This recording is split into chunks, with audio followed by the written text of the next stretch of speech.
Bom, então, inicialmente, agradecer, né, ao vereador Leico Conrado, que cedeu aqui o espaço e a estrutura da Câmara, né, para um evento, né, de certa forma, restrito, né, como a gente deu, assim, no último encontro, né, é uma coisa que é muito restrita, né, é uma área de interesse não tão difundida, né, como outras tantas, né, mas, de fato, o que importa é que realmente compareceram algumas pessoas, é interessante,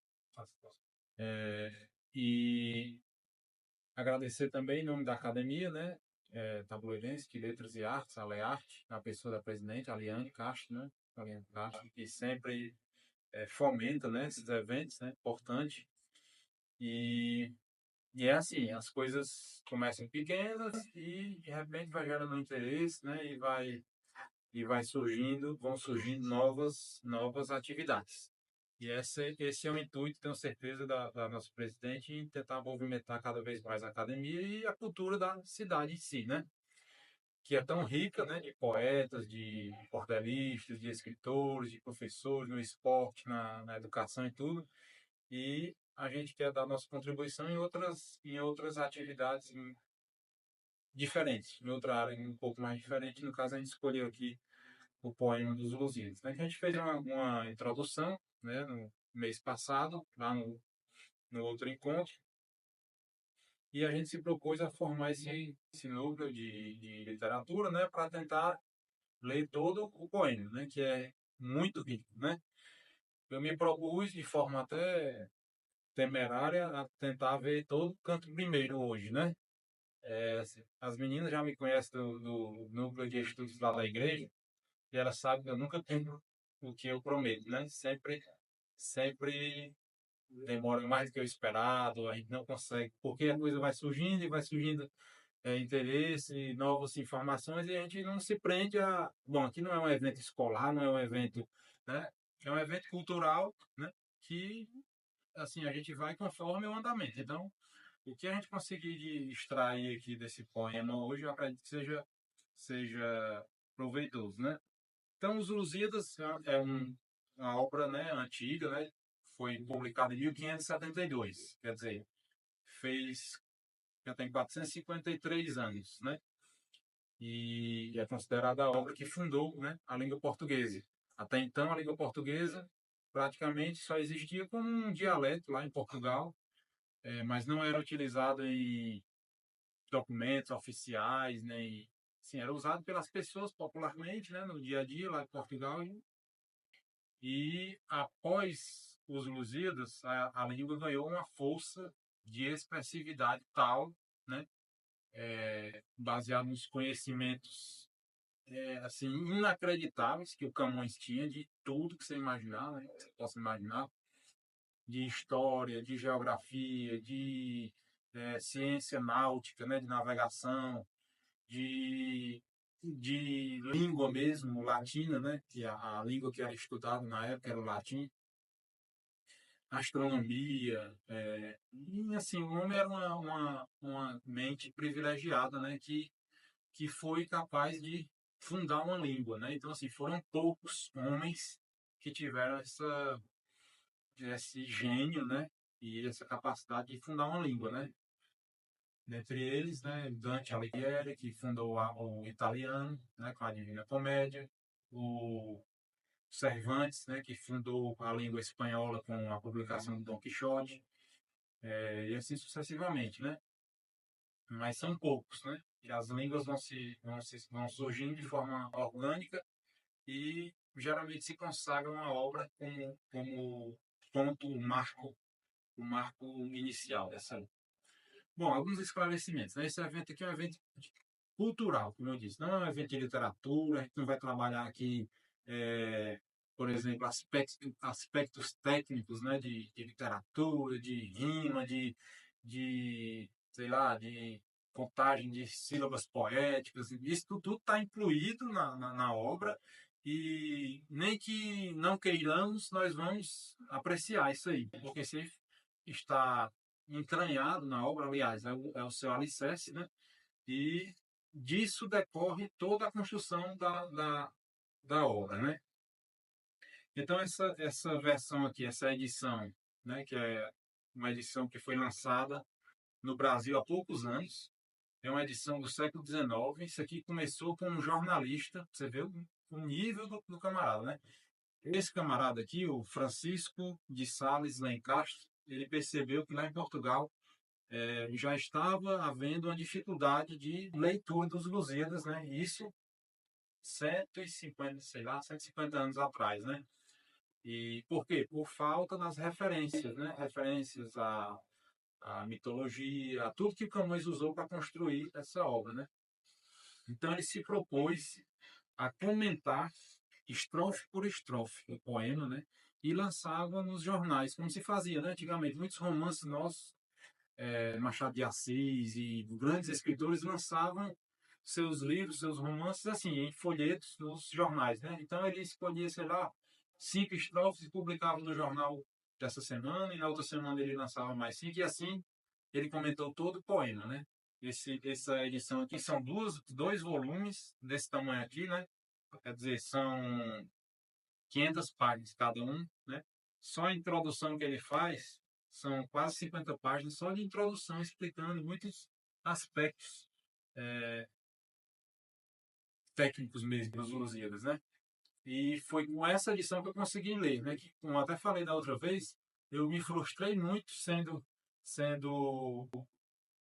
formado em medicina, tendo cursado na Universidade Federal e tendo feito todo o percurso educacional, assim, da melhor forma possível que é disponível para nós.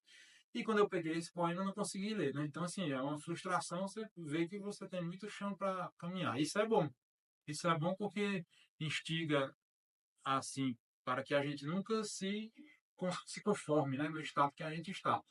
E o que eu vejo aqui de bom aqui no nosso encontro é que nós temos pessoas de todas as idades, né? E o interessante é isso, é que a gente nunca deve se sentir, né, com as meninas, se sentir, sei lá, inapto ou incapaz de ler, mas pelo contrário, isso é para dar um impulso, né, dar um estímulo, né, para a leitura, né, que eu sei que as meninas leem bastante, e escolher obras de um excelente nível é um ponto de partida muito bom, né?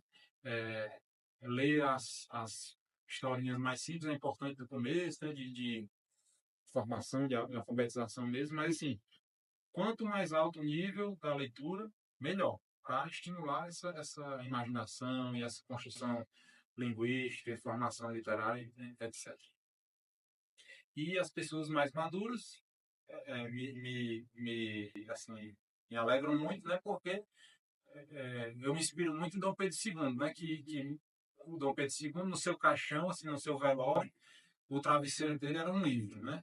O travesseiro dele era um livro, assim, que simbolizava que o homem era assim, fanático por estudos, né? Ele estudou até o último dia da vida dele, né? Então, assim, foi o maior, né? Para mim não tem assim comparação, o maior chefe de estado que já houve no Brasil. E como eu até falei na outra vez, né? Que na sua lápide foi colocado um trecho dos Lusíadas, né? Então, assim, foi o único livro que ele pediu para levar, né? Quando ele foi exilado do Brasil, foi expulso do Brasil pelo golpe da República, um golpe, né? Um rompimento institucional. E, enfim, isso nos alenta, né? Ter todas essas idades, esses interesses entrelaçados aqui. Então, duas ou três pinceladas aqui que são importantes. Primeiro, nós não podemos ver uma obra dessa com anacronismo, certo? Que é isso? Hoje, o mundo é diferente de 1500, quando ele foi escrito, né? Nós temos aí 520 e tantos anos, né, de história transcorrida, muitas mudanças. Naquela época não se sabia o que era negócio de, por exemplo, de democracia, como a gente conhece hoje, que se existia eram as monarquias, a forma de transmissão de conhecimentos e do direito e das artes, né, superiores, filosofia e tal, tudo. Existia uma forma, né, uma cosmologia, né, uma forma própria daquela época de se conduzir, né? Todos os negócios, desde os negócios individuais, familiares, até os negócios de Estado, né? Então, assim, infelizmente, nós temos uma abordagem nas últimas décadas que demonizam determinados coisas que aconteceram na nossa história. E aqui nós vamos ver uma obra que exalta muitas dessas coisas, como as conquistas de Portugal, como as batalhas que Portugal venceu sobre os muçulmanos. Então, assim, isso é um universo que havia naquela época, em certa medida existe hoje ainda. São movimentos históricos oscilantes, né? É, uma época, os mouros, os muçulmanos, né, dominaram a Península Ibérica, né, onde fica Portugal e Espanha, por mais de 700 anos, impondo a força, né, ao islamismo, né, o muçulmano. Assim, é importante a gente contextualizar. O cristianismo se desenvolveu de uma forma pacífica, assim, sendo perseguido pelos governos no início, né? Então, foi uma religião que foi se transmitindo à base da conversão homem a homem, né? Cristo converteu os apóstolos, que converteram seus discípulos, que formaram a sua igreja, a coisa foi sendo perseguida, e matavam os papas, e matavam os apóstolos, todos foram martirizados, e a religião foi crescendo. A disseminação do islamismo é diferente. A religião que já foi iniciada na base da conquista militar, né? O próprio profeta Maomé, né, teve seus desencantos e seus malogros militares e tudo mais, e religiosos mesmo no início da sua vida, e depois conseguiu juntar um exército e tomou lá uma cidade da Península Arábica e começou o islamismo e varreu o Oriente Médio e o norte da África de forma militar. A conquista dos muçulmanos por territórios era de forma militar, né? E eles impunham a sua religião e, assim, muitas coisas violentas e tudo mais. E assim eles passaram do Oriente Médio, ali da Arábia Saudita, naquela região, norte da África, Egito, Marrocos, Tunísia, e subiram para a Europa através do Estreito de Gibraltar, que divide ali, acho que Marrocos da Espanha. Que é um estreito muito pequenininho, né? A faixa de terra, a faixa de mar que separa esses dois continentes é muito pequena, poucos quilômetros. Então eles formaram armadas, né, e invadiram ali pelo sul da Espanha e tomaram toda a Península Ibérica, né? Espanha e Portugal. E dominaram aquela região por mais de 700 anos, com as suas práticas, né? Suas práticas religiosas, construções, arquitetura. Hoje ainda consegue se ver isso na Espanha, Sevilha, algumas cidades com ainda muitos traços de arquitetura islâmica, né? Muito bonito, muitas coisas assim, interessantes, mas as coisas ruins também. Violência e conversões forçadas, né? Eles têm uma outra mentalidade. Bom, então imaginemos, né? 700 anos. O Brasil não tem 700 anos ainda, certo? Só para a gente ter uma ideia disso aí. Essa invasão dos muçulmanos para Espanha e Portugal foi ali pelo ano 600 e pouco. E eles começaram a ser expulsos pelos portugueses e depois pelos espanhóis, e só terminaram de ser expulsos em 1492 pelos reis católicos Isabel e Fernando de Castelo, né? Não foram quase 1000 anos de dominação, né, e imposição da sua religião à força. Hoje, aqui no Brasil, a gente não talvez tenha alguma dificuldade em entender isso. Por quê? Porque no Brasil nunca houve uma imposição assim violenta da fé. Mesmo por mais que tenha tido períodos que a fé católica foi parte do Estado, quando era a monarquia dos Bragança, né, de Dom Pedro I, Dom Pedro II, a Constituição citava expressamente a Santíssima Trindade, a religião católica era oficial, a religião oficial do Estado. Mas mesmo quando a reforma protestante, ou as denominações protestantes começaram a chegar no Brasil, não houve uma repressão violenta verdadeira. Não houve, né? Alguma desavença, algum atrito, que tudo que vem para mudar, né, gera algum desconforto, mas não houve. Então a gente não tem essa mentalidade de hostilidade religiosa, nós não temos de forma geral, né? Então às vezes é difícil a gente entender isso aqui. Mas se a gente fizer um exercício de imaginação, que é para isso que essas obras literárias servem, né? Imagine, né, se o Brasil tivesse sendo dominado há 700 anos por uma religião que oprimia a outra, né? E de repente a coisa começa a virar. Então, os Lusíadas foi escrito nessa atmosfera, né? De que Portugal já tinha expulso todos os muçulmanos da sua região, Portugal. Eles ainda estavam presentes em alguns lugares na Espanha e com o tempo eles foram expulsos da Espanha também. Então, todo esse rodeio que eu fiz aqui foi para tentar explicar assim que algumas coisas que a gente vai ver aqui pode gerar algum grau de conformidade do ponto de vista da visão que a gente tem hoje. Mas o apelo que a gente faz é isso, é não gerar anacronismo. Nós estamos aqui no evento cultural para a gente tentar ver um pouco da nossa história, porque nós, Brasil, somos Portugal, né? Somos Portugal que seguiu o seu caminho, né? Que Portugal era Roma. Então, assim, é, a gente vai ver muitas referências a Roma, ao latim, a tudo isso que acontecia nos primórdios da civilização. Portugal, o país mais antigo da Europa, né? O mais antigo da Europa, país emancipado e constituído como Estado moderno em Portugal. Então, nós temos essa história que não é passada para nós. Ou quando é passado com esses vícios que eu acabei de comentar. Ah, Portugal veio roubar o nosso ouro, teve a questão da escravidão, tudo bem. Até o Camões, ali na própria obra, ele reconhece todos os problemas que houve, né? Porque não existe nenhum país perfeito, com um sistema de governo, sistema político e cultural perfeito. A vida humana é feita dessas tensões, né? E correções, quando alguma coisa está saindo muito da, da esfera assim, tolerável, né? E todas as sociedades caminham dessa forma. Então, vamos começar, né, de fato. Né? Então, o Camões seguiu a grande tradição literária das epopeias. O que eram as epopeias? Eram histórias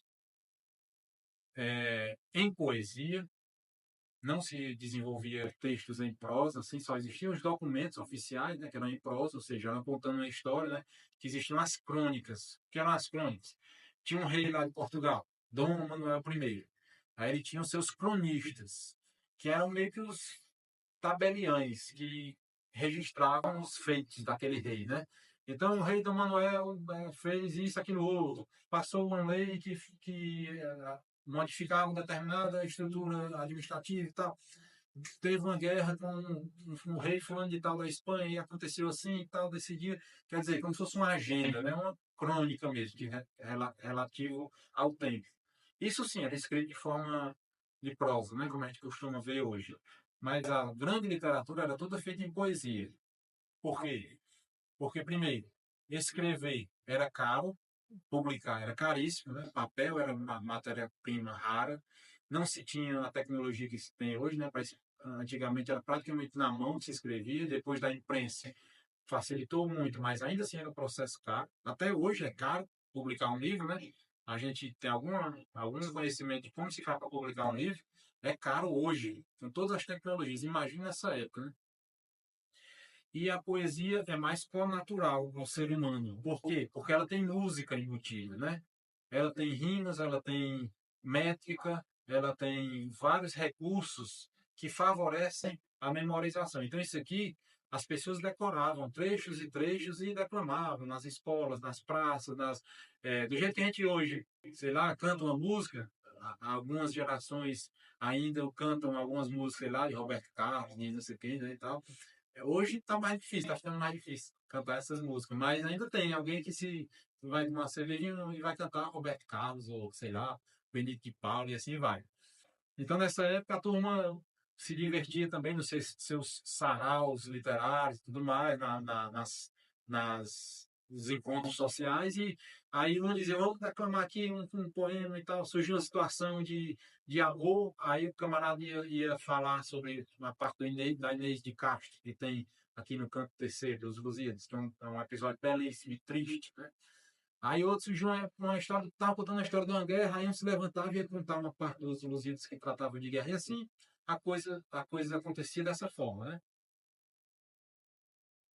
E as epopeias eram um tipo de poemas grandes que contavam uma história de um homem, geralmente um grande herói, fosse ele real ou mitológico, né? Então, assim, a primeira grande epopeia que sobrevive até hoje é a Ilíada, que foi escrita por Homero, poeta grego, que contou a história de Aquiles na Guerra de Troia. Ponto. Em segundo lugar, ele fez a Odisseia, que é a história de Odisseu, ou Ulisses, querendo voltar para casa na sua navegação. Outra epopeia. Em seguida, o Virgílio escreveu uma epopeia chamada Eneida, que é a história de Enéas, que era um herói troiano que saiu da Guerra de Troia para fundar as origens da cidade que seria Roma, na Itália, né? Então, assim, esses poetas criavam esses mitos porque a gente sabe que as narrativas têm o poder de penetrar na imaginação individual e coletiva, né?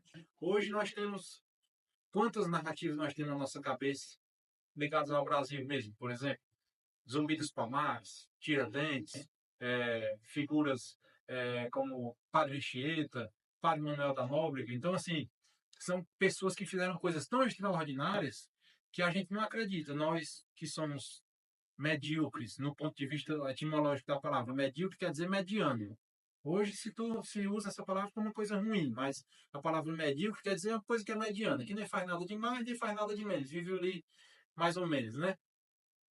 E a gente vê o que São José de Anchieta fez, Padre Manuel da Nóbrega, ou Tiradentes, ou sei lá, tantos outros, e a gente quase não acredita, né? E um Zumbi dos Palmares, da forma que é contado, e assim por diante. Isso é mais fácil de ficar do que as datas, do que os acontecimentos históricos. A gente não lembra, muitas vezes, sei lá, da data da, sei lá, vou usar um exemplo meu, aqui, São João de Jaguaribe, na minha terra. Eu não sei exatamente a data que a igreja matriz de São João foi construída, mas tem uma história que um padre foi assassinado lá e nunca se esquece isso, né? A gente passa de geração para geração, as crianças vão ouvindo essas histórias e aquilo gera uma memória afetiva e gera aquilo ali às vezes fecunda a pessoa para querer, por exemplo, se tornar um sacerdote, porque achou tão bonita aquela história, aquela narrativa. O Joaquim Nabuco, o abolicionista, ele virou o abolicionista aos 8 anos de idade. Ele estava sentado no alpendre da fazenda da sua avó, quando chegou um escravo que tinha sido açoitado pelo seu senhor, e ele achou aquela história tão assim é, é, violenta e que aquilo marcou tão profundamente na alma dele que ele decidiu, a partir daquele ponto, lutar pela libertação dos escravos, e assim o fez, e ele é reconhecido como o principal abolicionista. Então, assim, eu estou mostrando que os fatos concretos, às vezes descritos friamente, as atas da Câmara Municipal, por exemplo, não geram minimamente interesse como gera uma história como essa. E a partir disso aqui, histórias, batalhas e acontecimentos da história de Portugal, contadas de forma tão bela, geram interesse em se conhecer, em se virar um marinheiro nessa época aqui, né? Ou se virar um guerreiro, um soldado e assim por diante. E uma parte dessas epopeias era o início sempre era padronizado, né? E se chamava esse termo aqui, proposição, né? Quando foi ali para o Italã, ficou um pouquinho fora da diagramação, mas dá para entender bem. A proposição é o começo de uma grande história que vai ser contada e nela tem dizendo tudo que vai ser contado nos 8.816 versos que vão se seguir, né? Da história. Então, se quem é poeta, já viu ali onde passa na cabeça ali. Quem é poeta sabe o trabalho que dá para construir um verso. E 8.816, meu amigo, e na situação que ele foi feito, né, no meio do mundo aí, Camões exilado, como a gente viu no nosso encontro passado, é um feito realmente, só o fato desse poema existir já é um feito heróico pelo lado de Camões, né? E nessa época tinha outra coisa diferente também do que é hoje, né? Hoje a gente tem um ranço enorme com relação a questões autorais, por exemplo, né? Assim, de não plagiar, de não imitar, de ter um estilo próprio que todo mundo reconheça. Quando vê aquele texto, sabe que é do Machado de Assis, ou que aquele outro é de fulano de tal. Nessa época existia um apreço muito maior a você se introduzir numa tradição viva que já existia. Então existia a Ilíada, existia a Odisseia, existia a Eneida, existia o Orlando Furioso, existia a Divina Comédia e existia os Lusíadas. Então Camões fez de tudo para se inserir nessa tradição, mantendo a estrutura da epopeia, mantendo várias ferramentas de construção que ele permaneceu aqui, né? Então, a proposição é esse início, né, que conta e resume o que vai ser contado. Então, Camões começa assim, né? As armas e os barões assinalados, que da ocidental praia lusitana, por mares nunca de antes navegados, passaram ainda além da Taprobana, em perigos e guerras esforçados, mais do que prometia a força humana, e entre gente remota edificaram novo reino que tanto sublimaram. E também as memórias gloriosas daqueles reis que foram dilatando a fé, o império e as terras viciosas de África e de Ásia andaram devastando, e aqueles que por obras valerosas se vão da lei da morte libertando, cantando espalharei por toda parte, se há tanto me ajudar engenho e arte. Cessem do sábio grego e do troiano as navegações grandes que fizeram. Cale-se de Alexandre e de Trajano a fama das vitórias que tiveram. Que eu canto o peito ilustre do lusitano, a quem Netuno e Marte obedeceram. Cesse tudo que a musa antiga canta, que outro valor mais alto se eleva. Bom, aqui a gente já percebe uma coisa, né? A rima camoniana, né? Que ele introduziu, ele importou da Itália essa rima em oitava, que chama 8 versos. Cada estrofe dos Lusíadas tem 8 versos. E esse esquema de rimas aí, né? O primeiro verso rima com o terceiro, o segundo com o quarto, o primeiro com o terceiro, o segundo com o quarto, vai na sequência, né? E os últimos dois rimam entre si. É uma rima AB, AB, AB, CC, né? Tecnicamente, né? E todos eles têm 10 pés, 10 sílabas poéticas, né? E é um verso que se chama verso decassílabo heróico. Todas as sílabas tônicas estão no segundo, sexto, décimo pé, ou sílaba poética, né? Segundo, sexto e décimo sílaba poética. Então, assim, minha gente, isso aqui não é fácil. Viu? Não é fácil fazer isso aqui durante 1.100 e tantas estrofes, né? 8.800 e tantos versos. Certo? Então, assim, só o fato disso ser possível já gera um maravilhamento para quem vai ler, certo?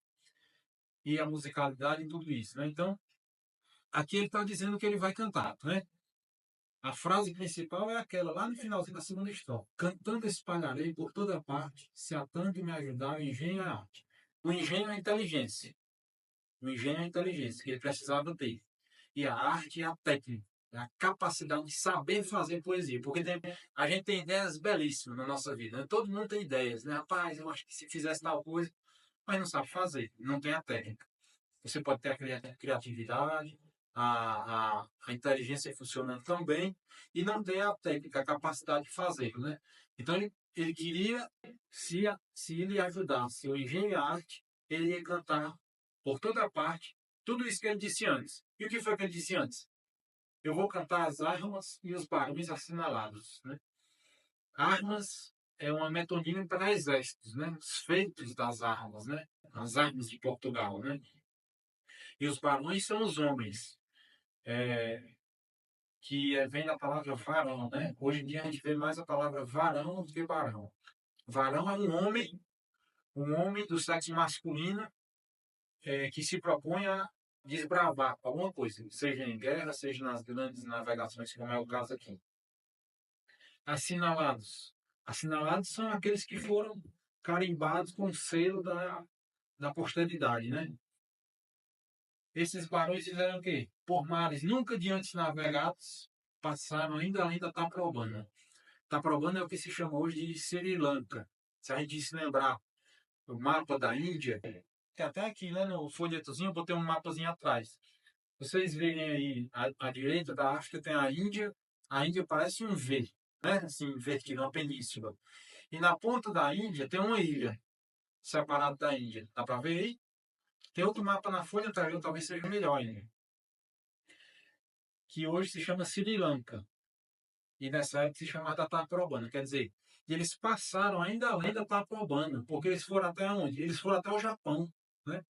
Os portugueses saíram de Portugal, uma terra minúscula, com um pouco mais de 1 milhão de habitantes, numas caravelas que tem 25 metros de comprimento. Não sei qual é o tamanho dessa sala aqui, certo? Mas não é muito maior do que isso aqui, né? 25 metros de comprimento. Saíram em 3 caravelazinhas dessas, esses portugueses aqui, e fizeram isso aí. Foram bater no Japão. Claro, esses aqui não, foram até a África, a Índia e voltaram. Mas as próximas expedições que saíram foram até o Japão, que se chamava Cipango.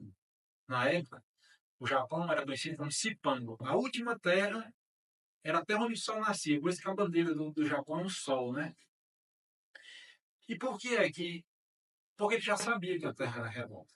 Certo? Isso aqui é um mito que também se inventou há 2 ou 3 anos que começaram a falar nesse negócio de terra plana. E tem gente que acredita que a terra é plana. Os gregos já sabiam que a terra era redonda. Santo Tomás de Aquino já escrevia que a terra era redonda. Isso aí não é novidade para ninguém. Mas por que é que eles achavam que o Japão era a terra onde o sol nascia?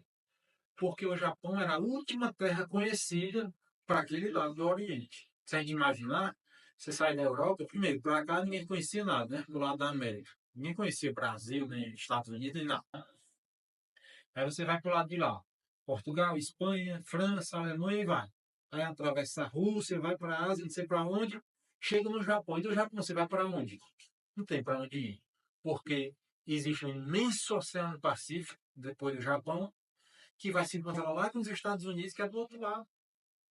Para nós aqui é o nosso lado. Né? Então, assim, era o mundo conhecido. Então, assim, esses homens foram até o mundo conhecido e o desconhecido, que também eles exploraram as Américas, né? Passaram além da Taprobana. Em perigos e guerras esforçados, mais do que prometia a força humana, e entre gente remota edificaram um novo reino que tanto sublimaram, né? Quer dizer, isso foi construído à base de muitas batalhas e batalhas internas e externas, porque nem todos os portugueses queriam ir para o mar, né?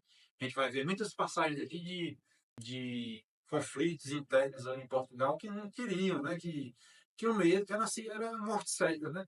A expedição de Fernando Magalhães, que foi a primeira que deu a volta ao mundo, e isso já poucos anos depois, uns 20 anos depois do Vasco da Gama, ela saiu com 200 e tantos marinheiros, só voltaram 18, foi 14. Então, assim, era assim, voltar porque morreram, né? Não é que quiser ficar nos outros cantos, não, morreram mesmo. Então, assim, não se vai a um negócio desse somente atrás de cravo, canela e alho, sei lá, essas coisas aí. E a turma, é isso que a gente aprende na escola, né? Não é só isso. É isso também. A economia move muita coisa no mundo, mas afeta aqui. E também as memórias gloriosas daqueles reis que foram dilatando a fé e o império. Né? A fé e o império. Mas o império servia a quem? A fé. Porque todos os reis europeus nessa época eram cristãos. Todos. E Portugal era um dos países mais devotos e submissos ao papado. Certo? É, então, assim, os reis. Primeiro, e hoje também é um pouco difícil para a gente, porque hoje em dia, gente com fé mesmo, fé religiosa, está diminuindo muito, né? Está diminuindo muito. Então, muitas vezes a gente não é capaz de acreditar que alguém fez isso aqui também movido pela fé, por querer salvar almas, né? Pelo seu destino eterno e tudo mais.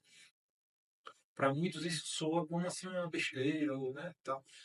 Mas eram homens que realmente tinham fé, né? São Francisco Xavier, um santo espanhol, saiu daqui nessa mesma época. Um santo jesuíta saiu nessa época aqui, 1500 e pouco, e foi bater no Japão, pregar lá no Japão. O que é que ele queria fazer no Japão? Se fosse, era da ordem dos jesuítas, não podiam ter riquezas individuais. O que ele queria era pregar a palavra de Jesus Cristo. E fez, e depois que houve uma perseguição de uma turma lá, uma nova dinastia, que passou mais de 200 anos sendo proibido o culto cristão no Japão. Quando foi permitido de novo, pela dinastia, não vou lembrar agora. Quando foi permitido de novo, ainda existiam cristãos clandestinos no Japão. 200 e tantos anos depois da proibição sangrenta. Foram executados, né, milhares de japoneses.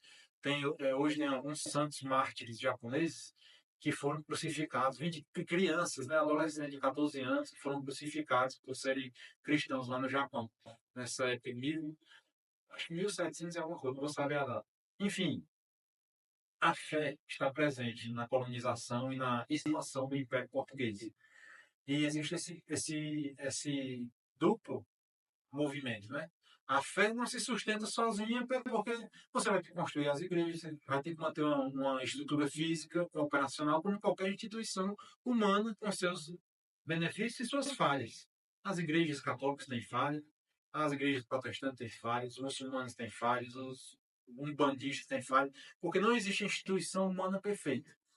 E toda instituição humana, para funcionar, precisa de uma estrutura física que só se erige à base do dinheiro. Uma instituição, um poder legislativo que está só sobrevive, tem uma estrutura boa, física, começa aqui, às custas de quê? Dos nossos impostos. E assim é em todas as instituições humanas. Então, a fé, para se sustentar, precisa do império. E é essa dupla dimensão do poema dos Lusíadas, da história de Portugal e de tantos outros países, né? Então, assim, quando Portugal descobre o Brasil e resolve colonizar o Brasil, e aquilo ali não é Brasil, aquilo ali é Portugal, certo? Fernando de Noronha não é uma ilha do Brasil? Fernando de Noronha? Então, imaginemos que hoje a gente alguém encontre lá petróleo, lá em Fernando de Noronha, muito petróleo, mais do que no Oriente Médio. Aí ali vai gerar uma coisa, fonte de riqueza enorme e tal, etc. Anos e anos aquilo ali sendo explorado, enriquecendo, e aquilo ali vai gerar uma atração populacional de todos os tipos de populações, e aquilo ali é Brasil. Mas com o tempo, aquilo ali vai se percebendo que pode se sustentar sozinho, e aquelas pessoas que vão morando e nascendo ali vão se sentindo Fernando de Noronhenses, certo? E um belo dia eles resolvem, não, hoje a gente quer seguir o nosso próprio caminho, independente do Brasil. Foi isso que aconteceu com o Brasil. O Brasil era uma fazenda de Portugal, era um quintal de Portugal. Era Portugal na América, não tinha negócio do Brasil. 300 anos depois, aí já tinham populações e populações autóctones, nascidas, originárias do Brasil, que já se tinham uma autonomia, já tinham uma interpenetração cultural com os índios.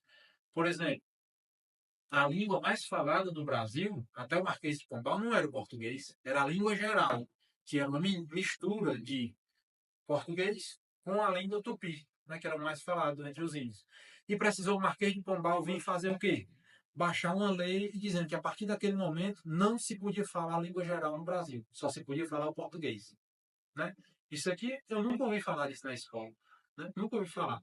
Então, assim, a cultura e a história é construída desses movimentos. Nós falamos português hoje por causa disso, dessa lei do Marquês de Pombal. Lá no Paraguai, hoje ainda se fala muito Guarani, que é a língua indígena, né? Então tem o espanhol e tem o Guarani, né? A gente não consegue imaginar isso aqui no Brasil, mas aconteceu isso, né? E aqueles que por obras valerosas se vão da lei da morte libertando. Quer dizer, esses heróis, né? Que não eram da fé, assim, não eram pessoas da igreja, não eram pessoas do governo, eram guerreiros que se iam da lei da morte libertando. Como? Como é que a gente vira imortal? Inscrevendo nosso nome na história, né? Através das grandes batalhas e tal. A gente vai ver vários nomes desses aqui. E ele continua: cessem do sábio grego e do troiano as navegações grandes que fizeram, né? O sábio grego é Ulisses. Pronto, todo mundo conhecia Ulisses nessa época. Hoje, quantas crianças no Brasil conhecem Ulisses, né? Ulisses foi assim o grego, né, que inventou o cavalo de Troia, né? A grande, famosa história da Guerra de Troia. Ele foi um sábio, né? Ele era astuto, que criou a ideia do cavalo de Troia.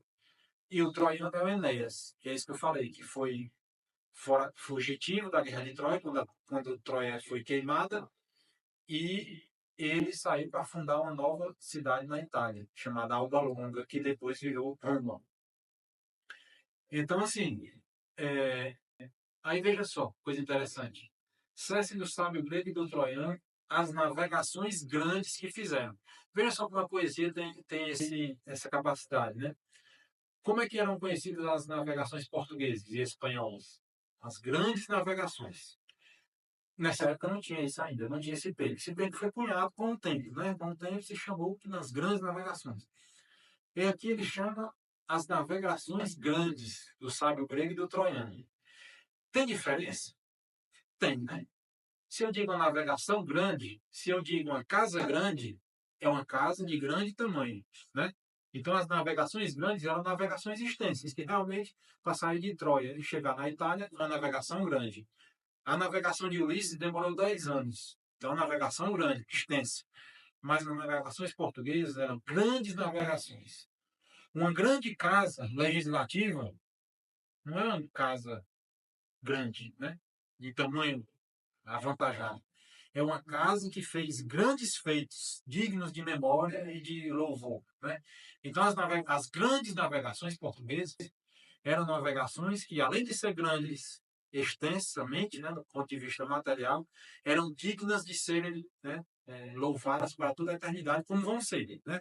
Enquanto houver Brasil, enquanto houver. Quando isso aqui não se chamar mais de Brasil, se um dia a gente for, sei lá, tomado pela China e virar outra coisa lá, é, quem morar aqui ainda vai se falar das grandes navegações. Por quê? Vai ter que dizer, um dia isso aqui foi Brasil e um dia foi Portugal. Como é que não faz hoje? Portugal um dia foi Roma e a gente vai puxando para trás, porque a gente quer, o ser humano quer ter essa dimensão histórica de raiz e quanto mais longa, melhor para nós, para a gente se sentir pertencente a uma coisa que vale a pena e não se sentir como uma um grão de areia solto aí jogado de qualquer forma, né? Que é o que algumas ideologias hoje querem. Querem atomizar a sociedade para que ninguém se junte com ninguém, né? Todo mundo briga entre si e nenhum tem força de fazer nada. Só quem tem a força do poder mesmo, econômico, político, seja lá qual for. Cálice de Alexandre de Trajano, a fama das vitórias que tiveram. Alexandre e Alexandre Magno, que esse sim foi da Grécia até a Índia, conquistando tudo. Tem filmes, né? Tem filme Alexandre Magno. Esse cara foi fantástico. E outra coisa, ele fez uma viagem grande, que ele foi da Grécia para a Índia. Mas a viagem dele também foi uma grande viagem. Por quê? Porque onde ele passava, ele criava bibliotecas, criava instituições gregas e helenizou muitos pontos do mundo. Alexandria, no Oriente Médio, espalhou a cultura grega, que era, até então, e eu talvez sim, diria que até hoje é a cultura mais elevada que já existiu sobre a face da Terra, né? Porque eles tinham uma sabedoria enorme, a filosofia se desenvolveu muito na Grécia, e isso foi difundido por Alexandre o Grande. E o Trajano foi um imperador romano que conseguiu deixar o Império Romano no seu auge, o maior tamanho do Império Romano. Então, veja só, Camões, ele tá aqui, ele sabe o seu valor e ele sabe o valor do seu país. Que ele está dizendo aqui, olha, cessem do sábio grego e do troiano, quer dizer, cessem, parem de falar sobre isso. Cale-se a fama desse Alexandre e desse Trajano, que eu canto o peito ilustre dos lusitanos. Peito é coragem. Ó, coragem, essa palavra, coragem, vem de cor, coração em latim, cor, e agem quer dizer, é do verbo agir, agir, né? Então, agir com o coração. Até hoje a gente diz, fulano tem peito, se o cara é corajoso, né?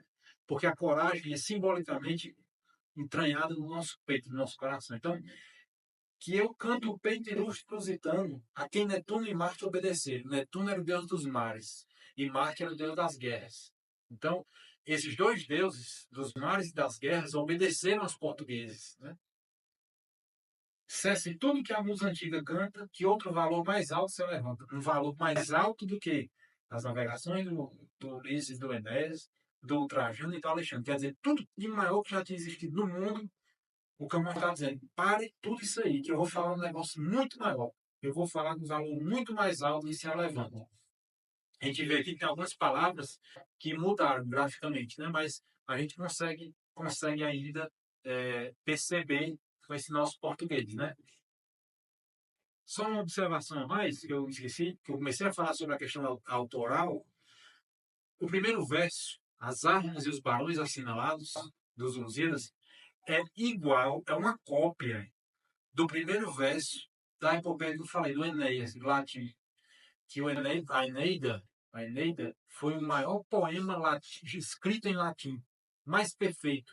Ele foi utilizado para a educação dos estudantes em latim e para os grandes filósofos e teólogos e estudiosos de ciência. Ele foi utilizado por mais de 1000 anos como base educacional, esse poema chamado Eneida. E ele começa exatamente com isso.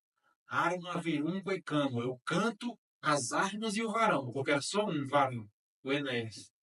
E o Camões aqui diz as armas, como o Virgílio colocou, e os barões, e os varões, porque foram muitos. É o povo português. Os Lusíadas, a epopeia é de um povo, e não de um só homem.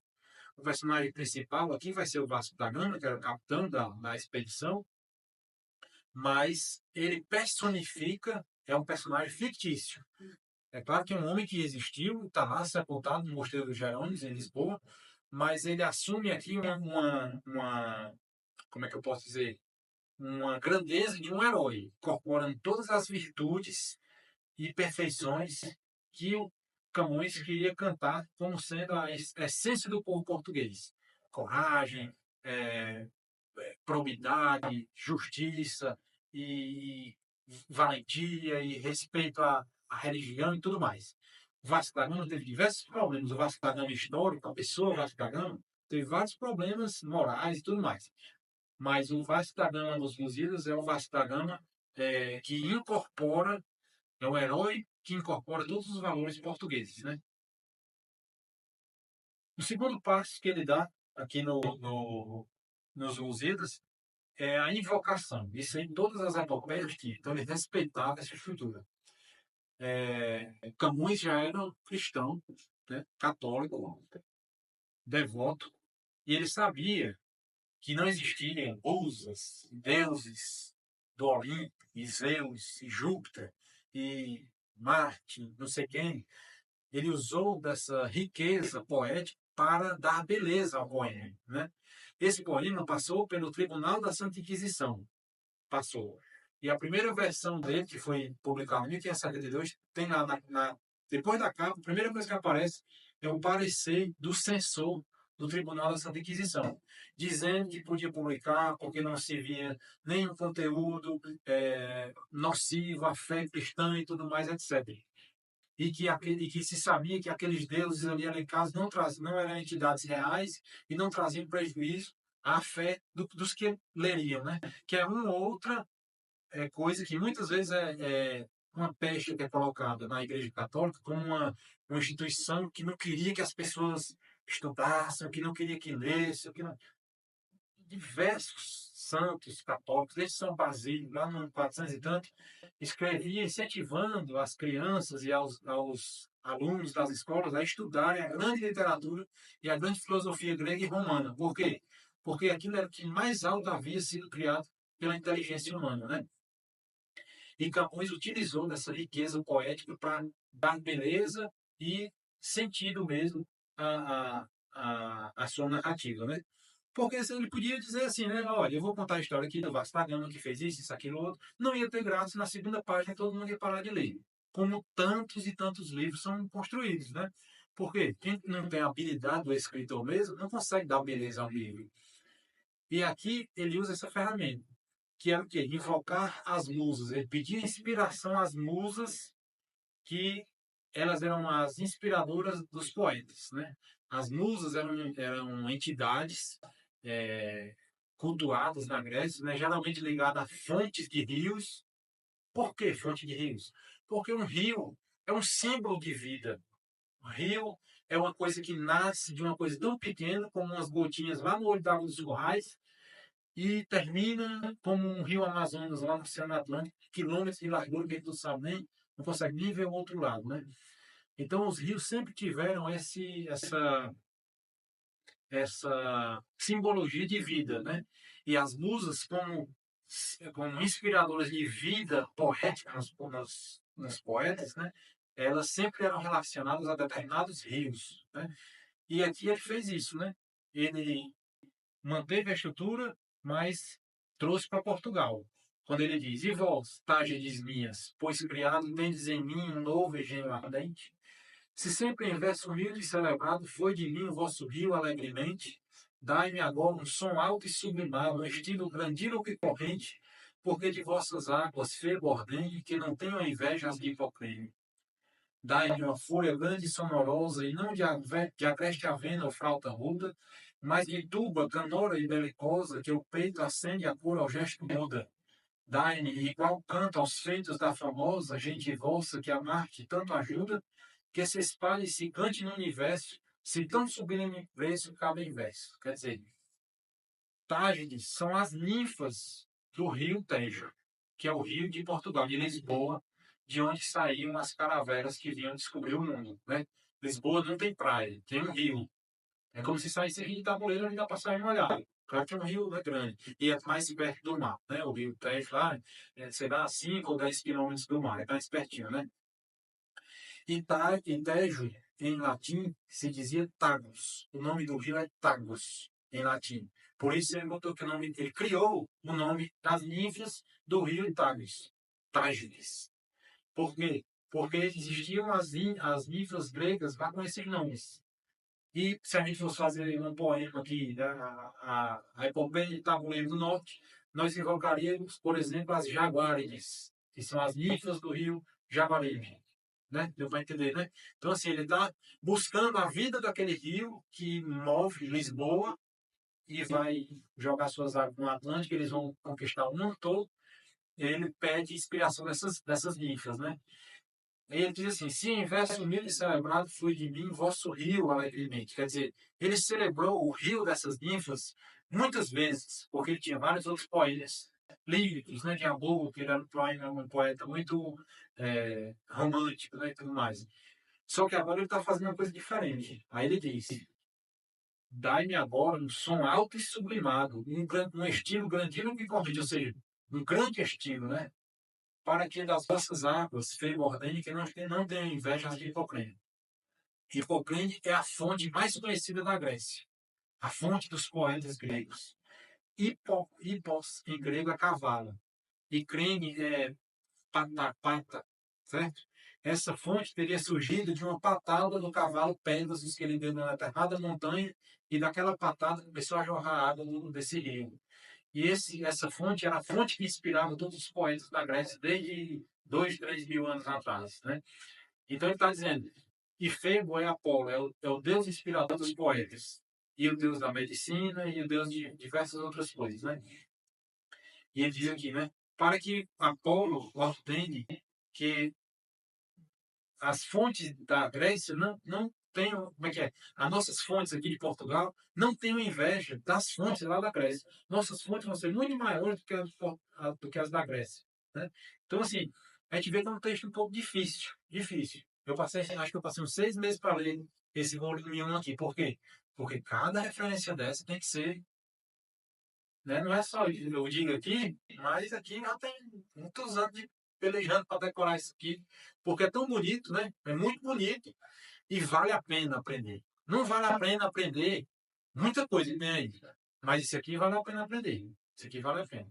E ele continua, né? Dá-lhe uma fúria grande e sonorosa, e não que agreste a avena ou flauta rude. Quer dizer, a avena era uma flautinha dos pastores para tanger as ovelhas, feita do talozinho da aveia, da planta da aveia.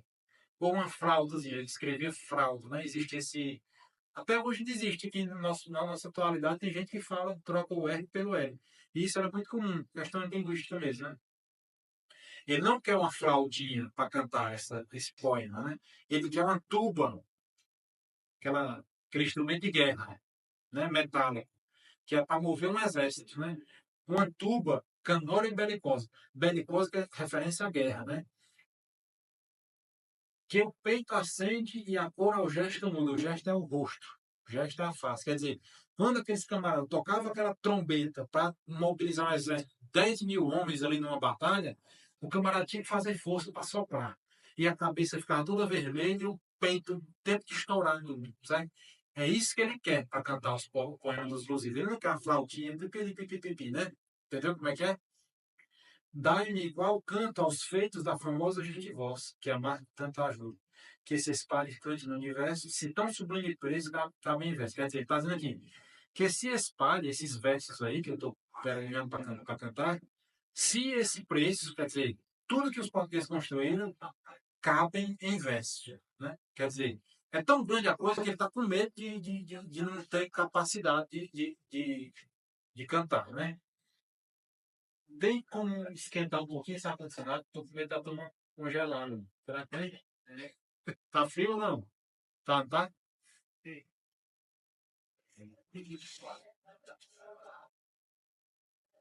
Certo. Então, pronto, esses dois pontos eram dois pontos básicos, né? A proposição, que a gente viu, as três primeiras estrofes, e a invocação. São as cinco primeiras estrofes do poema. Geralmente, isso aqui dá um tom do que é que vai acontecer. Então, a gente, primeiro, outra coisa, a gente não pode ler isso aqui calado, certo? Ler poesia, ler em voz alta, que é muito visto, que nossa, de um tempo para cá, não se tem mais o hábito de ler em voz alta, né? Então a gente não percebe a música que tem nisso aqui, a gente não percebe a cadência, porque assim, não é assim que a gente lê, por exemplo, dá-me uma fúria sonora, como é? Uma fúria grande e sonorosa, e não te apresta vento e falta roubo, mas de tuba, canor e belicol, ninguém aguenta ler isso aqui assim. Por quê? Porque o poeta botou pontuação nisso aqui. É um texto em português de altíssimo nível. Tem pontuação. Tem a métrica, tem a versificação, mas tem pontuação. Então é preciso respeitar as vírgulas, né? Os tempos que a métrica pede, a intensidade. Eu não vou cantar. Está em uma fúria grande, sonorosa, não de agressão. Não é isso. Porque ele está cantando uma coisa grande, forte, né? Então você tem que meio que interpretar mesmo isso aqui. E não se faz isso na primeira vez que lê. Não se faz. Você vai primeiro tentar entender o que está acontecendo aqui, né? Aí você vai quebrar a cabeça, depois você vai conseguindo. Isso aqui é uma vida, né? Quem se interessa por isso aqui, se dedica a isso aqui e essa poesia e toda e qualquer outra poesia. Se a poesia não tiver música, não tiver métrica, não tiver... existem versos brancos, existem versos sem rima, isso aí não é poesia, é prosa e verso, certo? Um texto que está contando uma história que no lugar da turma espalhar numa linha, na outra, ele corta curtinho e faz uns versos, né? Poesia é isso aqui, né? Poesia é o que sempre se fez e que tem métrica, que tem beleza, que tem som e que tem música, certo? Aí tem a outra parte, que é dedicatória, né? Por quê? Porque ele está dedicando esse poema a alguém. Até hoje tem isso, né? Sempre teve isso. Né? Quando você faz uma obra de arte, você dedica. No topo livro nosso, a gente bota, né, nas primeiras páginas, a minha esposa, a meus filhos, a não sei quem, a meu professor, então não sei quem. E ele está dedicando ao rei de Portugal. E ele vai passar aqui umas 12 estrofes engrandecendo o rei de Portugal, né? E ele diz, né? E vós, ó bem-nascida segurança da lusitana antiga liberdade, e não menos certíssima esperança de aumento da pequena cristandade, vós, ó novo temor da aura lança, maravilha fatal da nossa idade, dada ao mundo por Deus, que todo amante para do mundo a Deus da parte grande. O rei era Dom Sebastião. A história do Dom Sebastião é fantástica, é uma coisa muito interessante. Assim. Era um rei que não tinha como ser rei. Existe uma coisa que a narrativa e a história atribui a uma maldição à família dos reis portugueses, né? Que todos os primogênitos desses reis morriam. E assim de fato aconteceu. Até o nosso Dom Pedro II. Todos os primeiros filhos desses reis, filhos homens, que seriam os reis, né, os príncipes, morriam, certo? E o pai do Dom Sebastião teve não sei quantos filhos morreram. E não via esse tal desse filho para ser o rei de Portugal. E o homem era fraco, era doente e tal. E vendo a hora morrer, ele não deixar. Aí é uma catástrofe para uma monarquia. Um rei morrer sem descendência é uma catástrofe. Por quê? Porque alguém vai dizer que é o rei daquele país, né? E nesse caso era a Espanha, Castela, né? Ali, que estava lá e sempre tinha guerras com Portugal. Então, se esse rei, pai dele, que eu acho que é não vou lembrar, morrer sem deixar um filho, tchau Portugal, né? Aí veio Dom Sebastião. Nasceu no dia de São Sebastião, 21 a 22 de janeiro, acho que é 21, 22, 20, né? Pronto. Nasceu dia 20 de janeiro e foi batizado com o nome de Sebastião, que não tinha nenhum rei Sebastião para trás dele, né? Os reis de Portugal têm os nomes, né? Tem os Afonsos, primeiro, segundo, terceiro, quarto, quinto, os Joões, né? João I, João II, nosso João VI, Sancho I, Sancho II, Diniz, Duarte, não tinha nenhum Sebastião. Foi por causa dessa história. E ele era conhecido como o Desejado. O rei, todo rei tinha como se fosse um apelidozinho, né? Então, Dom Sebastião, o Desejado. Por quê? Era a esperança última do país, né? E, de fato, quando ele nasceu, o pai dele ainda era príncipe, o pai dele não era rei ainda. Quem reinava era seu avô. Quando Sebastião nasceu, quer dizer, era neto do rei, o pai dele morreu com poucas semanas. O único filho do rei velho, não estou lembrando o nome aqui, o avô do Sebastião, que já estava para morrer, já estava velhinho também, quer dizer, morreu. Aí acabou-se tudo, né? Morreu o príncipe, o rei vai já morrer e esse menino bem novinho tem que fazer de tudo para proteger ele. Então ele era um rei altamente, assim, importante para Portugal, né? Dom Sebastião. E Camões vai contar isso aqui, né? Porque nessa época, quando Camões escreveu isso aqui, Dom Sebastião, garotinho, né? Garotinho, talvez tivesse 10, 12 anos, não lembro a idade, né? Então, aqui, ó, bem nascida segurança da lusitana antiga liberdade. Quer dizer, aquele rei era a segurança da antiga liberdade portuguesa, né? Bem nascido porque era de linhagem real, né? E a esperança também do aumento da pequena cristandade, né? A Espanha e Portugal eram conhecidos como a pequena cristandade, porque eles eram isolados do resto da Europa. Entre a Espanha e a França existe uma cadeia de montanhas chamada os Apeninos, os Montes Apeninos, que divide a Espanha da França. Então, a Península Ibérica é Europa, mas é um certo isolamento da França e da Alemanha e tudo mais. E é conhecido como pequena cristandade. Então, o Dom Sebastião era a esperança do aumento dessa cristandade. Ou seja, Dom Sebastião iria conquistar o mundo, né? E aumentar essa cristandade. Como assim de fato fez. Na América, na África, na Ásia e tudo mais, né?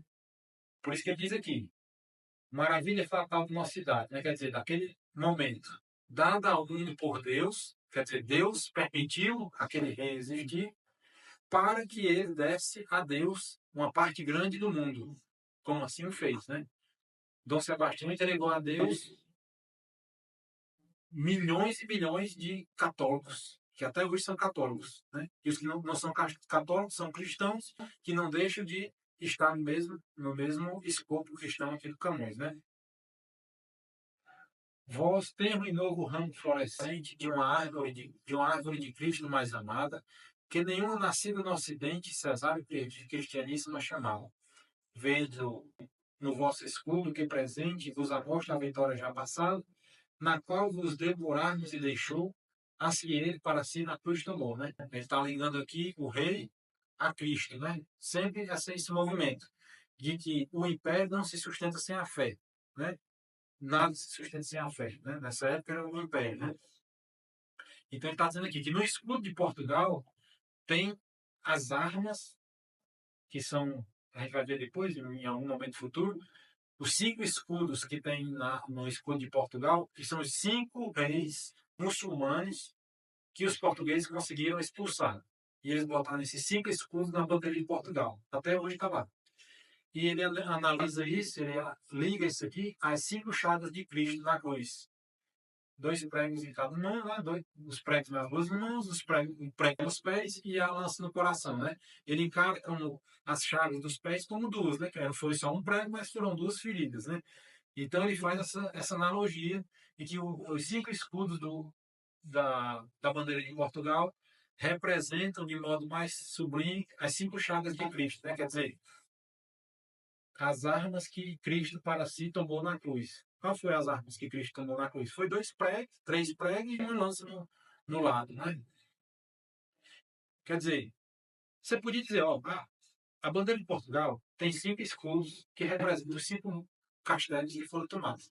Tem graça dizer isso? Ninguém lembra disso. No outro dia você vai. Mas se você disser que vede no vosso escudo que presente vos amostra a vitória já passada, na qual vos deu morada e deixou as que ele para si na cruz tomou. Isso aqui é bonito. Isso aqui você decora e leva para a vida toda, né? Vós, poderoso rei, cujo alto império, o sol, logo em nascendo, vê primeiro, vê-o também no meio do hemisfério, e quando desce, o deixa derradeiro. Vós que esperamos julgo e vitupério, do torpe ismaelita cavaleiro, do turco oriental e do gentil, quem também licou do santo rei. Ele está dizendo aqui, né, que o império de Portugal, que nessa época, Camões, já tinha se concretizado, né? É um império que o Sol, logo em nascendo, vê primeiro, porque Japão já tinha Portugal. E quando o deixa, veio também no meio do hemisfério. Quer dizer, quando o Sol está a pino, vê também, porque vê a África. Né? E quando desce, deixa derradeiro. Porque quando o Sol se deita lá no Ocidente, ele passa por cima da América, do Brasil, né? Tudo Portugal. Portugal foi o primeiro império que o Sol, a todo momento, estava iluminando uma parte do Império Português. Então, o Sol veio o Império Português, né? E vós, né? O rei ainda, né? De quem esperamos julgo. Julgo é o quê? Julgo é quem bota na junta de boi, né? Julgo, certo? De onde vem jugular? Vem jugular, vem no pescoço. De onde vem cônjuges, né? Dois que se casam, botam um jugo junto com jugo, certo? É dois, um homem e uma mulher com um jugo no pescoço até o final da vida, né? Então, desse rei, nós esperamos jugo do turco ismaelita, quer dizer, o muçulmano, do turco oriental, que é o pessoal ali, os árabes e turcos, e do gentil que ainda bebe licor do Santo Rio. Licor é água. Licor vem de licor, do latim que significa água. E o Santo Rio é o Rio Ganges, lá na Índia, né? Que a gente vê até hoje sagrado. Eles jogam os cadáveres dos indianos dentro do rio, né? É o Rio Santo para eles. Então ele está dizendo que essas pessoas, todas essas civilizações, iriam ser dominadas pelos portugueses. Bom, e dominadas, domínio, vem da palavra dominus, do latim, que quer dizer senhor. E senhor também tem uma conotação muito negativa hoje em dia. Mas o senhor, para ser senhor de alguma coisa, ele tem que ter autoridade. E a autoridade provém de quê? De que você provém uma parte material e essa autoridade vem em conjunto. Por exemplo, a autoridade de um pai. Por que um filho deve autoridade ao pai? Porque o pai provê a vida dele, deu a vida e provê, com alimento, com sustento e com tudo mais. Então a gente deve obediência à autoridade daquele pai. Então não é só um despotismo, uma coisa tirânica, né? O Portugal não levou só coisa ruim para ele foi, né? Levou muita coisa boa. Muitas tribos indígenas aqui no Brasil eram canibais, né? Tem lá, São José Rancheiro escreveu várias passagens, né? Canibais, índios canibais. Matavam seus inimigos e comiam, cozido, assado e tudo mais, certo?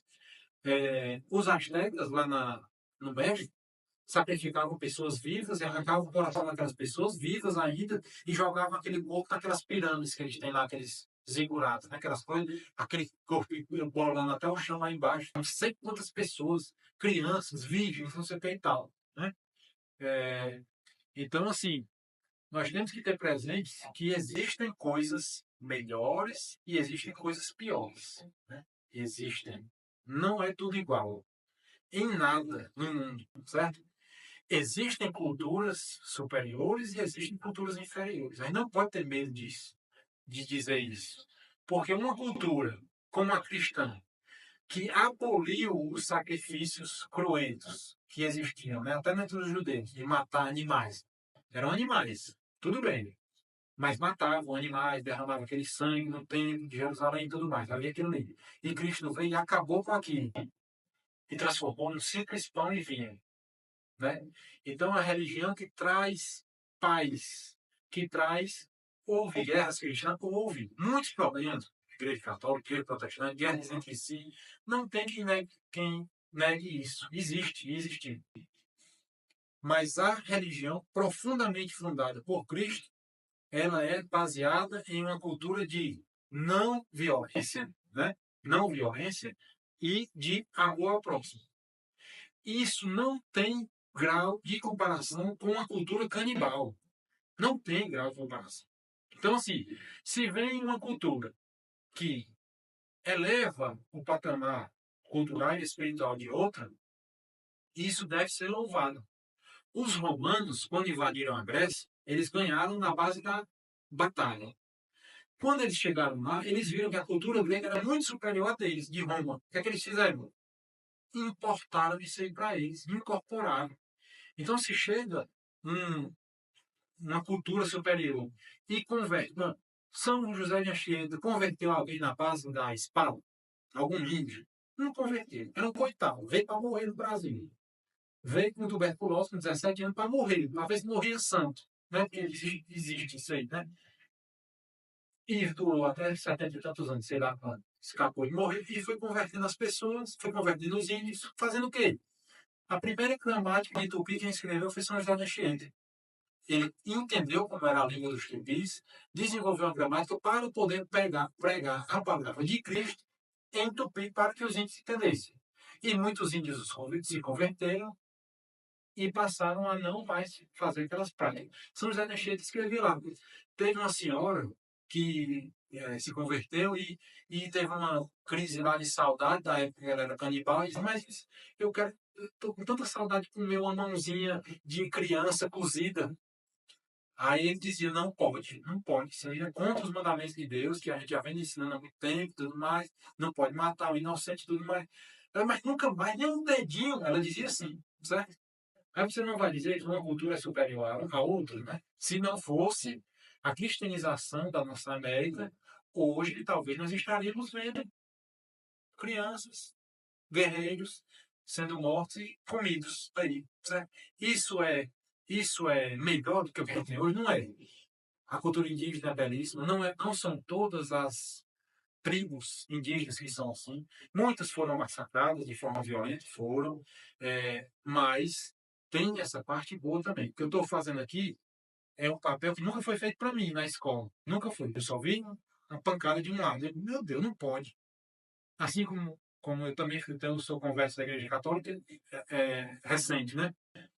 E muita minha conversão à Igreja Católica foi por admiração e respeito a uma instituição que eu não pode. Tudo que me contaram na escola da Igreja Católica é impossível uma igreja sobreviver sendo tão ruim desse jeito. Aí, aos poucos, eu fui estudando e fui lendo e fui descobrindo fontes que a gente não tem acesso tão fácil, né? História e tudo mais. Isso é uma coisa à parte do nosso assunto. Mas eu digo assim, não tem como um império desse sustentar sendo só ruim. Todos os impérios só ruins. O Hitler queria fazer um império de 1000 anos. Não durou 20. Por quê? Porque só tinha coisa ruim. Né? Assassinato de judeus, a mesma coisa. Sacrifícios humanos, né? Então, assim, existem hierarquias em tudo na nossa vida. Existem coisas melhores, coisas piores. Existe o funk, hoje, funk, pancadão, sei o quê, e existe Camões, que a gente está vendo aqui que é superior, né? A gente vai só mais um pouquinho e a gente dá uma parada, né? Ele continua falando para o rei, né? Vereis amor da pátria não movido, de prêmio vil, mais alto, quase até. Não é prêmio vil ser conhecido por um pregão do ninho meu paterno. Ouvi, vereis o nome engrandecido daqueles de quem sois Senhor supera, e julgareis qual é mais excelente, se ser do mundo rei, se de tal gente. Né? Está dizendo aqui, ó. Está dizendo que não é nenhum problema você ser enaltecido e louvado por cantar os grandes feitos da sua pátria, da sua casa. Né? Hoje a gente não é brasileiro e não canta, né, as nossas belezas naturais, a nossa cultura, a nossa capacidade de integração cultural, de tolerância religiosa e diversas outras tolerâncias. A gente não canta esses valores, né? Então, ele está dizendo aqui, não é prêmio vil ser conhecido por pregar algo do ninho meu paterno, ou seja, da minha casa, né? E aí o senhor vai julgar se é mais excelente ser rei do mundo todo na base da violência ou se ser rei de tal gente. Porque ser rei dos portugueses e dos seus povos se dará conforme os valores que sustentavam a monarquia portuguesa. Cristianismo e os valores de coragem e tudo mais, né? ouvi que não vereis com vãs façanhas fantásticas, fingidas, mentirosas, louvar os rostos como nas estranhas luzes de engrandecer-se desejosas. As verdadeiras moças são tamanhas que excedem as sonhadas fabulosas, que excedem Rodamonte, o Vão Rugeiro e Orlando, ainda que fora verdadeiro. Ele está dizendo aqui, ó, todas essas histórias que a gente conhece, do Enéas, do Ulisses, do Aquiles, daqueles grandes, são fantásticas. Como é que é? São fantásticas, fingidas, mentirosas, ou seja, não são reais. Eu vou cantar as vossas, que são verdadeiras, são tamanhas que excedem as sonhadas desses outros caras aqui, que são outros grandes heróis conhecidos da época, né? Então, não estou passando aqui não, né?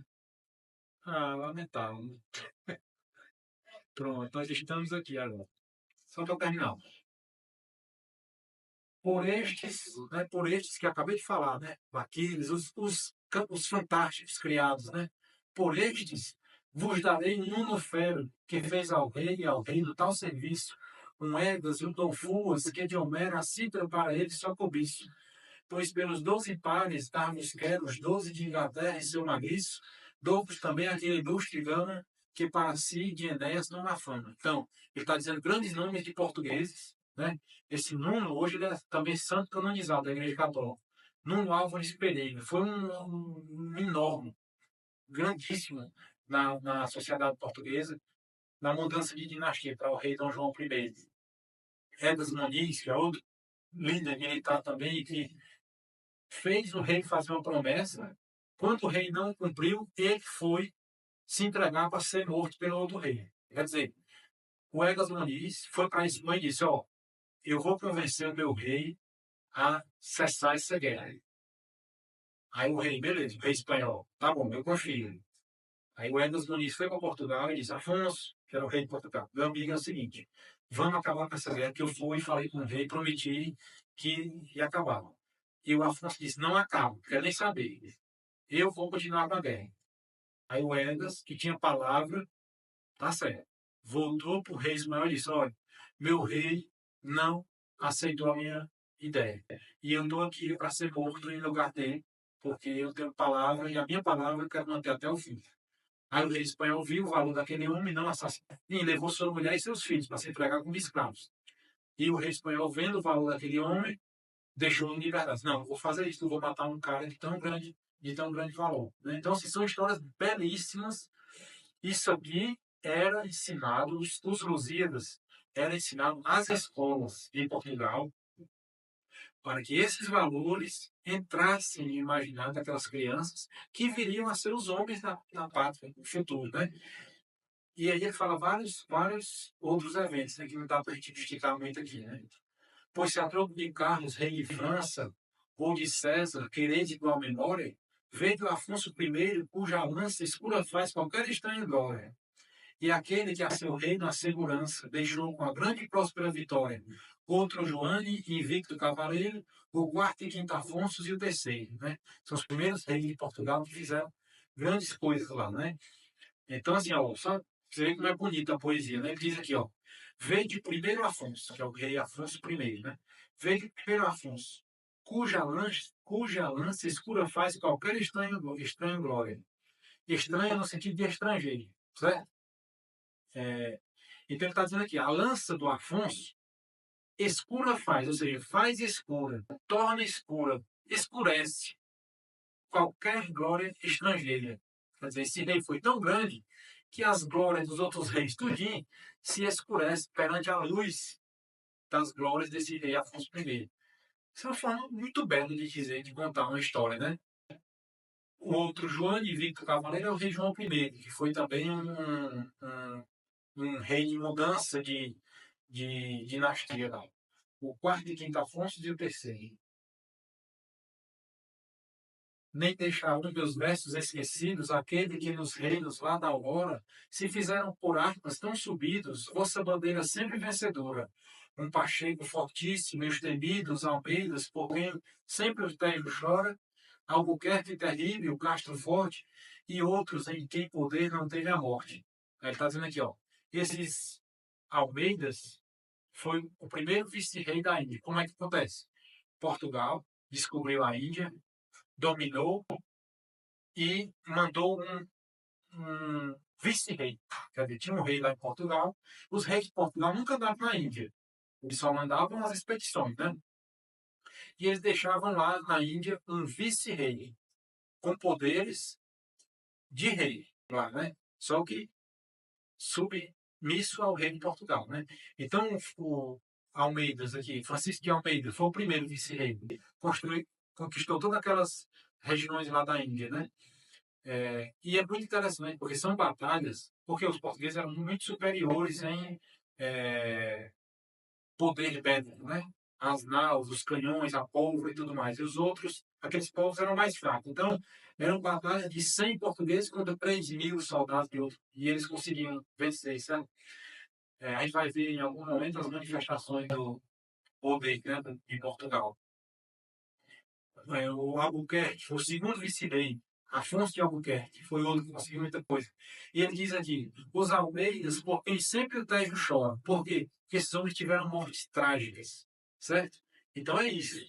Eles estão ali atrás de grandes valores da fé e do império, mas sujeito a mortes trágicas. O Francisco de Almeida tinha o filho dele, Lourenço de Almeida, era um chefe militar. Não, filho dele, o vice-rei, veja só. A nobreza, é importante dizer isso aqui, a nobreza desses reis não era construída à base de canetada, como é hoje, né? Nós temos grandes reis construídos à base de canetadas no nosso país, até hoje, né? Reis entre aspas, né?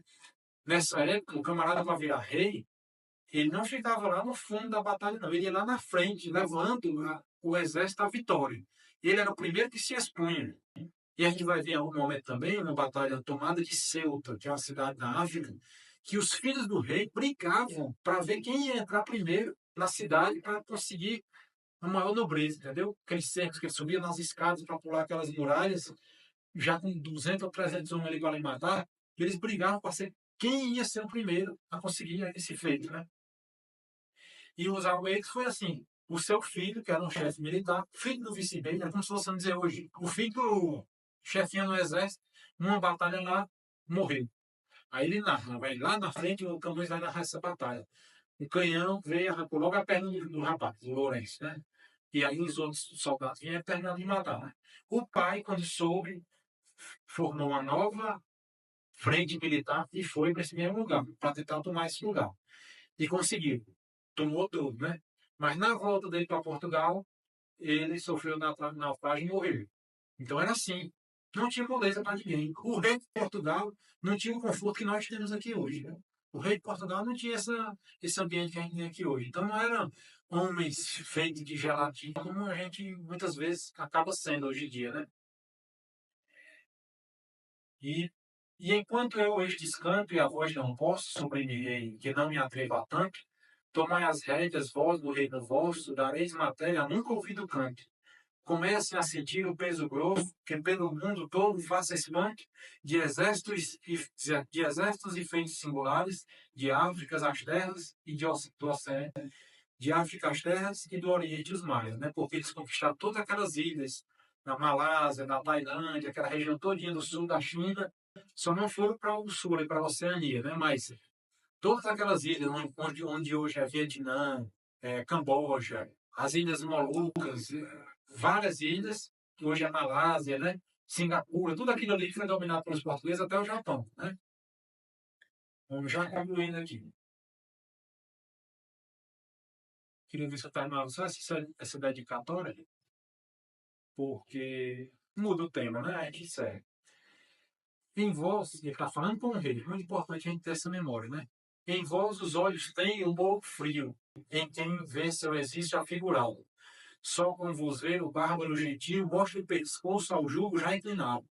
Tetes de todo cerúleo senhorio tem para vós por dote aparelhado, que afeiçoado ao gesto belo tenho, desejo de comprar-vos para gênero. Tétis era a deusa dos mares, certo?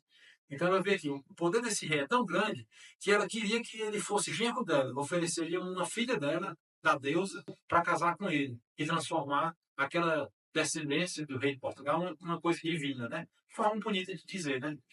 E ele diz aqui, né? O Mouro Frio, quer dizer, o Mouro é um muçulmano, né? Por quê? Porque eles habitavam a Mauritânia, né? Hoje tem esse país, Mauritânia, vem dessa palavra, que eram os mouros. Outro nome para muçulmanos, outro nome para islâmicos, outro nome para sarracenos. Por que sarracenos? Porque eles tinham alguma descendência ligada a Sara, né? De Abraão, que os muçulmanos eles é, atribuem a sua origem a Ismael, filho de Agar, que era escravo de Sara, mulher de Abraão, né? Então eles são chamados de ismaelitas, por quê? Porque são filhos de Ismael. Eles são chamados de agarenos, por quê? Porque são filhos de Ismael, filho de Agar. Né? Então, assim, essas denominações o poeta vai usando para não ficar repetitivo. Se toda vez que ele fosse falar, ele falasse muçulmano, muçulmano, muçulmano, ninguém aguenta. Então, o poeta tem que ter essa habilidade de diversificar a sua escrita, né? E ele diz aqui, né, que o muçulmano, quando vê o céu existe a morte. São palavras vindas do latim, né? Não existiam em português. Essas palavras Camões criou a partir do latim. Existe quer dizer morte. Então, quando o muçulmano vê que vai morrer, ele mostra o pescoço ao jugo já inclinado. Quer dizer, quando ele vê que vai morrer, já baixa o pescoço para o rei botar o jugo, né? Quer dizer, dominar, né? Em vós se vê da olímpica morada, dois avós, as almas cá famosas, uma na paz angélica dourada, outra pelas batalhas sanguinosas. Em vós esperam ver-se renovada a sua memória e obras valorosas, e lá vos tem lugar no fim da idade, no tempo da suprema eternidade. Ele está dizendo aqui que os avós do rei Dom Sebastião estão lá na eternidade, vendo aquilo que ele está fazendo e esperando, né, que quando ele, no fim da idade, tenha seu lugar no tempo da suprema eternidade. Quer dizer, seja também premiado com a vida eterna, né, como cristão. Né? Só que ele bota aqui a olímpica morada, que é a morada dos deuses gregos. Né? Então ele faz sempre essa figura de linguagem, diz, ó, quando o Dom Sebastião morrer, ele vai para o templo da suprema eternidade, quer dizer, onde moram os deuses, onde moram os anjos e onde moram os seus avós, conhecidos reis da Europa, Portugal, né? E o último versículo, o último verso da dedicatória, né? Ele diz assim: mas enquanto este tempo passa lento, de regerdes os povos que eu desejo, dai vós favor ao novo atrevimento, para que estes meus versos vossos sejam. E vereis que cortando o salso argento, os vossos argonautas, porque veja que são vistos de vós no mar irado, e costumais já a ser invocado. Quer dizer, ele está dizendo aqui, ó, eu quero que vossa majestade, né, tenha o prêmio do tempo eterno no final da sua idade. Mas agora, enquanto o tempo passa lento, o tempo de reger, diz aqui, eu peço a ti, né, o favor do nosso atrevimento. Quer dizer, o atrevimento é o quê? De contar essa história, né? Para que estes meus versos vossos sejam. Ou seja, quando Camões escreveu o poema e ele seja conhecido por todo mundo, e o rei Dom Sebastião seja conhecido e louvado em todo mundo, esses versos de Camões já não serão mais de Camões, mas do rei Dom Sebastião. Isso é dedicatório, deve estar oferecendo. Ó, todos os reis, todos os súditos, que eram vassalos de um rei, é, tinham esse entendimento de que as vidas deles pertenciam integralmente ao rei, em última instância. Então, esses versos de Camões não são de Camões, mas do rei Dom Sebastião, né? Aí, bom, você foi a dedicatória, né? Aí é que ele vai começar a contar a história, ó, né? Que eu não vou continuar aqui, né? Porque a gente já está com bastante tempo, mas eu vou só dar né? Ele começa a contar a história em medias res, quer dizer, no meio das coisas. Isso também era uma ferramenta é, literária. Até hoje é feito isso nos filmes, no cinema. O que é isso? É contar a história no meio. Começa no meio, desenrola uma parte, depois ele volta lá para o começo para explicar. A gente começa o filme, né? Já começa com uma cena lá, você não entende nada. Aí depois o filme volta lá para o começo para explicar. Olha, aquela cena começou daqui, esse até todo desenrolado. Isso já está presente na literatura.